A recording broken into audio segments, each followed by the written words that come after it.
नमस्कार. आज आपण लेक्चरमध्ये पाहणार आहोत दुष्काळ आयोग जे ब्रिटिश सरकारने स्थापन केले होते त्या काळात पडलेल्या दुष्काळासंदर्भात. ते कोणकोणते आयोग आहेत, त्यांनी कोणकोणत्या शिफारसी त्या काळातल्या ब्रिटिश सरकारला केल्या होत्या याचा आज आपण अभ्यास करणार आहोत. ते कोणत्या साली स्थापन झाले या संदर्भातही माहिती पाहणार आहोत आणि दुष्काळ कोणकोणते आणि कधी कधी पडले होते या संदर्भात पाहणार आहोत. तर बघा, दुष्काळ आयोग आणि ब्रिटिश सरकार याच्यामध्ये दुष्काळ म्हणजे काय? तर बघा, दुष्काळ म्हणजे पाण्याची व त्यायोगे अन्न स्रोतांची अनुपलब्धता किंवा तीव्र टंचाई निर्माण होणं. अनेक महिन्यांचा हा किंवा वर्षांचा हा दीर्घ कालखंड असायचा, याला दुष्काळ असं म्हणतात. दुष्काळ येण्यामध्ये वातावरणातील आकस्मिक बदल, वृक्षतोड किंवा ज्वालामुखींचे उद्रेक, वणवे इत्यादी कारणांनी उद्भवलेले पर्यावरणीय जलचक्रातील दोष कारण असू शकतात. म्हणजे दुष्काळाची कारण भरपूर असू शकतात. पर्यावरणातील आकस्मिक बदल, वृक्षतोड, ज्वालामुखींचा उद्रेक, वणवे किंवा पर्यावरणीय जलचक्रातील दोष. दुष्काळात अन्न पाण्याच्या अभावी माणसांसह बहुसंख्य सजीवांना प्राण संकटात तोंड द्यावे लागते. जेथे दुष्काळ पडतो त्या ठिकाणची उत्पादकता व तिथालची जे जमिनीची उत्पादकता असते किंवा ते पुन्हा सावरणं, पुन्हा ते उत्पादन होणं किंवा त्या लेवलला येणं हे खूप कठीण असतं. तेथील जीवन पूर्ववत होण्यास अनेक वर्ष लागू शकतात. तर पहा, या संदर्भातून ब्रिटिश सरकारनं काही आयोग नेमले होते दुष्काळांचा अभ्यास करण्यासाठी. तर सगळ्यात महत्त्वाचा पहिला आयोग होता कर्नल स्मिथ आयोग. हा नेमला होता 1860 मध्ये. हा कशासाठी नेमला होता?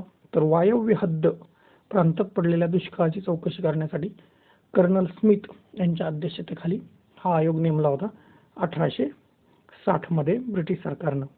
वायव्य हद्द प्रांतात, वायव्येकडं जो दुष्काळ पडला होता त्याच्या चौकशीसाठी हा आयोग नेमला होता कर्नल स्मिथ आयोग.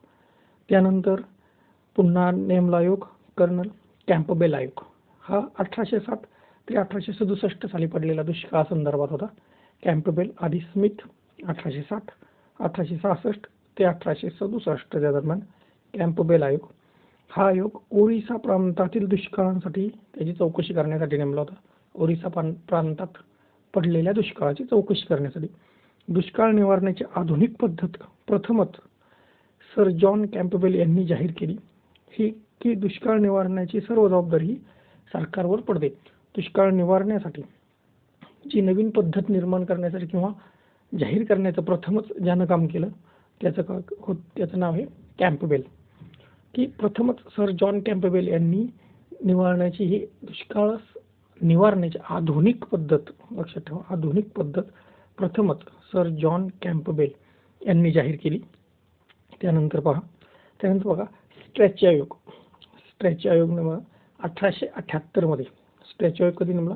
1878 मध्ये सर रिचर्ड स्ट्रॅची यांच्या अध्यक्षतेखाली याची स्थापना केली गेली. मुंबई, म्हैसूर, हैदराबाद वायव्य प्रांतात मोठा दुष्काळ पडला होता. यासाठी हा स्ट्रॅची आयोग नेमला. मुंबई, म्हैसूर, हैदराबाद वायव्य प्रांत. दुष्काळ पडल्यास अन्नधान्याच्या व्यापारामध्ये राज्याने हस्तक्षेप करण्याची शिफारस आयोगाने केली. जर दुष्काळ पडला तर जे मोठे व्यापाऱ्यांकडे असेल तर ते अन्नधान्याच्या व्यापारामध्ये सरकार हस्तक्षेप करू शकतं, सरकारने हस्तक्षेप करावा अशी शिफारसच ह्या स्ट्रॅची आयोगाने केली प्रथम. 1878 मध्ये दुष्काळ विमा निधी फॅमिन इन्शुरन्स फंड निर्माण करण्यात आला.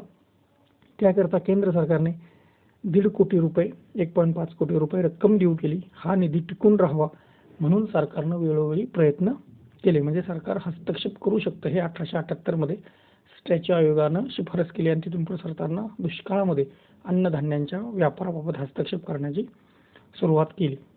1880च्या दुष्काळी समितीने केलेल्या शिफारशीवर 1883 मध्ये दुष्काळ प्रतिबंधक नियम म्हणजे संहिता, दुष्काळ संहिता जाहीर केली. ती 1883 मध्ये, लक्षात ठेवा. दुष्काळ संहिता 1883 मध्ये जाहीर करण्यात आली. ती कोणी शिफारस केली होती? 1880 ला दुष्काळ समितीने शिफारस केली होती की दुष्काळ संहिता तयार करण्यात यावी. त्यानुसार 1883 मध्ये दुष्काळ संहिता तयार करण्यात आली.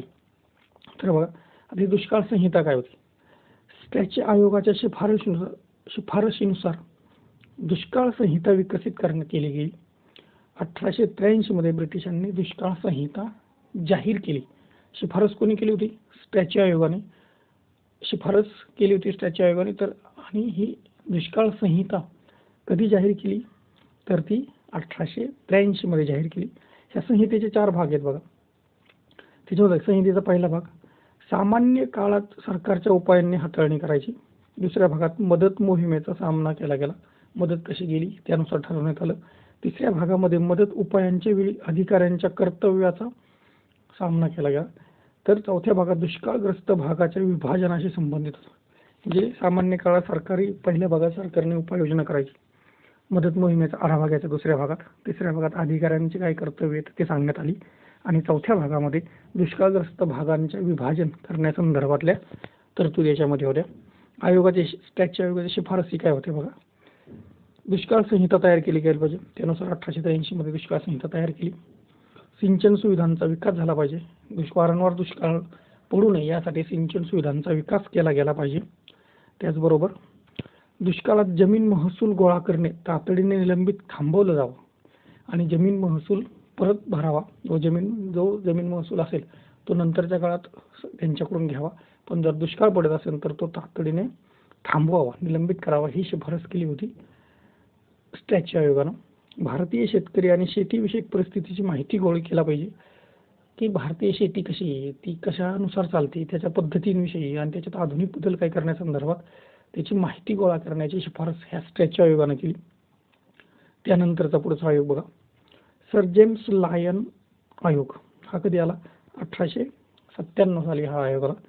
यांच्या जेम्स लायन यांच्या अध्यक्षतेखाली हा दुसरा दुष्काळ आयोग स्थापन करण्यात आला. कशासाठी स्थापन केला होता? वायुव्य प्रांत, औंध, बिहार, पंजाब आणि मुंबई या प्रांतांसाठी हा सर जेम्स लायन आयोग स्थापन करण्यात आला. आता ह्या आयोगाने शिफारस काय केली?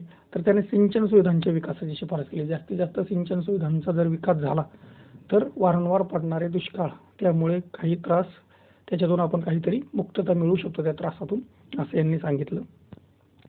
तर बघा, आता यानंतर 1900 मध्ये सर अँथोनी मॅकडोल आयोग स्थापन करण्यात आला. यांच्या अध्यक्षतेखाली हा तिसरा दुष्काळ आयोग, पहिला स्ट्रॅची, नंतर लायन आयोग आणि नंतर अँथोनी मॅकडोनेल आयोग हा 1900 मध्ये स्थापन करण्यात आला. आणि या आयोगाने शिफारसी कोणत्या केल्या? या आयोगाने दुष्काळ पाहणी करणारी अधिकृत यंत्रणा वर्षभर कार्यरत राहील पाहिजे, जेणेकरून अन्नधान्यांच्या टंचाईच्या योग्य वेळी नियंत्रण कशी होईल अशी शिफारस केली.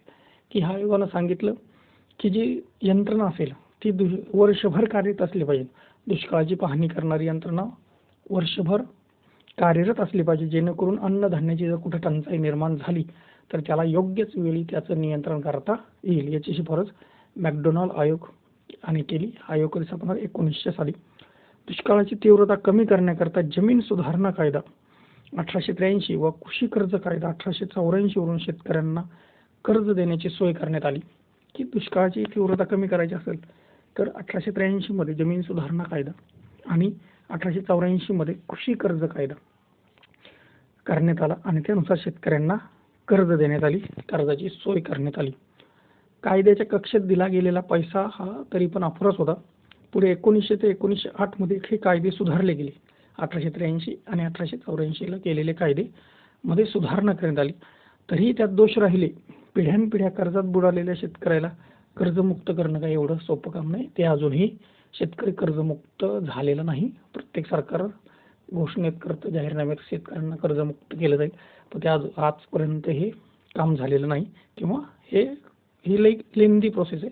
ते सहजासहजी काही सोपं काम नाही आहे. तर बघा, शेतकऱ्यांचा दुःख परिहार करण्याकरता जे प्रयत्न केले गेले त्यातील महत्त्वाचे म्हणजे शेतसारा व कुळ जमीनदार हितसंबंध याबाबतचे. सुरुवातीच्या दुष्काळात सुद्धा शेतसारा जबरदस्तीने गोळा करण्यात येत असे. 1898 नंतर शेतसाऱ्यात सूट देण्यात यावी असं ठरवलं गेलं, पण दिलेली सूट अगदीच थोडी म्हणजे शेतसाऱ्याच्या 2% होती. की दुष्काळ पडला तर त्यावेळेस शेतकऱ्यांना त्यांच्या शेतसाऱ्यातून सूट देण्यात यावी असे नियम करण्यात आला. पण तो शेतसाऱ्यात सूट जरी दिली, शासनाने जे प्रयत्न केले ते एकदम तोडके पडले. जरी शेतसाऱ्यात सूट दिली तर ती फक्त शेतसाऱ्याच्या 2% होती. 20व्या शतकाच्या सुरुवातीलाच दादाभाई नौरोजी, रमेशचंद्र दत्त यांनी या प्रश्नाला वाचा फोडण्याचा प्रयत्न केला. दादाभाई नौरोजी आणि रमेशचंद्र दत्त. काँग्रेसने दुष्काळाबद्दल सरकारलाच दोषी ठरवले. याचा परिणाम होऊन सरकारने रोजगारी, मजुरीचे दर, तागाई, इतर कर्ज देण्याची पद्धत सुधारण्याचा प्रयत्न केला व दुष्काळ निवारण्याच्या जे नियम असतात त्या नियमांमध्ये बदल केला. काँग्रेसने जास्तीत जास्त दोषी सरकार ठरवलं आणि सरकारनं पण त्यांच्या पॉलिसीज बदलल्या. त्याच्यामध्ये मजुरीचे दर, रोजगारी दिली, तगाई दिली, इतर कर्ज देण्याच्या सुविधा त्यांनी सुरू केल्या. दुष्काळ निवारण्याचे जे नियम होते त्यामध्ये बदल करण्यात आला. तरीही राष्ट्रव्यापी धोरणाचा अवलंब केला गेला नाही. या उलट सरकारच्या धान्य आयातीस विरोध होता. धान्य आयात करण्या सरकारचा विरोध होता. सरकारनं योग्य पद्धतीने ही प्रोसेस हाताळली नाही.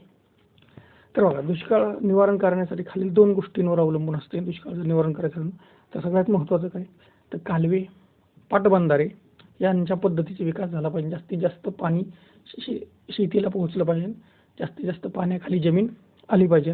आणि दुसरं, गरीब शेतकऱ्याची आर्थिक स्थिती सुधारून दुष्काळाला तोंड देण्यास त्यांना समर्थ करणे.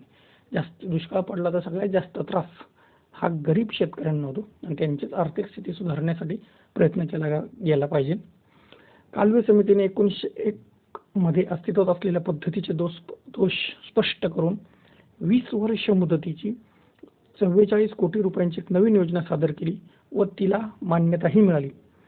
1904 मध्ये सहकारी संस्थांविषयक कायदा करण्यात आला. लक्षात ठेवा, 1904 मध्ये सहकारी संस्थांचा कायदा.